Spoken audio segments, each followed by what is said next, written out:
សូមស្វាគមន៍និងសូមជម្រាបសួរមកកាន់ Channel BK Media ថ្ងៃនេះផងដែរខ្ញុំនឹងបង្ហាញបងប្អូនអំពីវិធីធ្វើការដាក់ជាមួយនឹងភ្លើង ambient light សម្រាប់ប្រភេទពួករថយន្ត EV បាទប្រភេទពួក Default S05 ដែលបងប្អូននឹងធ្វើការដាក់ក៏បានបងប្អូនបិទចោលក៏បានបាទអញ្ចឹងភ្លើងនេះគឺមានពី function ទី1បងប្អូនអាចដាក់ឲ្យវា load ជាដង្ហើមឬក៏ទី2បងប្អូនអាចដាក់ឲ្យវា load ជាប់រហូតក៏បានបាទអញ្ចឹងដើម្បីធ្វើការដាក់បងប្អូនចូលមកកន្លែងរថយន្តបងប្អូនមកឧទាហរណ៍ថាបងប្អូនកំពុងតែឈរនៅខាងមុខរថយន្តអញ្ចេះបាទបងប្អូនចុចរូបកន្លែងសញ្ញាឡាននេះតទៅទៀតបងប្អូននឹងឃើញលេខដាក់ថា line បាទចុច line មកអ្នកខ្លះគាត់ឈរនៅកន្លែងនេះគឺបាទ vehicle line បងប្អូនដូចឈរនៅពាក្យថា ambient lightning បាទចុចកន្លែងនេះមកតទៅទៀតបងប្អូននឹងឃើញកន្លែងនេះគឺបាទambient lightning ហ្នឹងគឺមិនទាន់បើកទេបាទន័យថាវានៅបិទឡើយបាទអញ្ចឹងបងប្អូនមិនទាន់អាចសេរីបានទេដោយសារបងប្អូនមិនទាន់បើកបាទអញ្ចឹងបើសិនជាបងប្អូនចង់បើកចុច on នេះមកនៅពេលបងប្អូន on បាទគឺវាមាន2 function ស្រាប់ទៅគឺជា function មួយដោយបងប្អូនដាក់ ambient light នេះបាទ light នេះជាមួយនឹងទ្វារ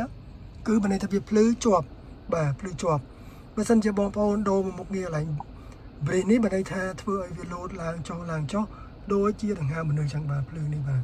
នេះគឺសញ្ញា demo ពីគេបាទអញ្ចឹងភ្លើងនេះវាធ្វើការ load ឡើងចុះដូចដង្ហើមមនុស្សបាទកន្លែងនេះវិញគឺយើងអាចសេរីពណ៌បានតាមចំណង់ចំណូលចិត្តរបស់យើងបាទពណ៌ណាបងប្អូនពេញចិត្តឬក៏បងប្អូនបន្ថែមទៅកន្លែងពាក្យថា more បាទកន្លែង more នេះចុច more មកគឺបងប្អូនអាចរើសបាន option មួយចំនួនទៀតនេះគឺយើងដាក់តាមតន្ត្រីបាទ music យើងបាទ music rhythm បានន័យថានៅពេលដែលមានភ្លេងច្បាប់ភ្លេងវាធ្វើការភ្លើង load តាមឬក៏ follow ជាមួយនឹង color បងប្អូនកន្លែងនេះវិញតាក់ទងជាមួយនឹងការបើកបរហើយនេះវិញតាក់ទងជាមួយនឹងកន្លែង welcome របស់យើងបាទនេះ line នឹង welcome នឹងភ្លឺនៅពេលយើងបើក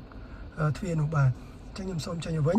បើសិនជាបងប្អូនពេញចិត្តមុខងារនេះបងប្អូនបើកមកបើសិនជាបងប្អូនពេញចិត្តបងប្អូនក៏ចុចពី off នេះមក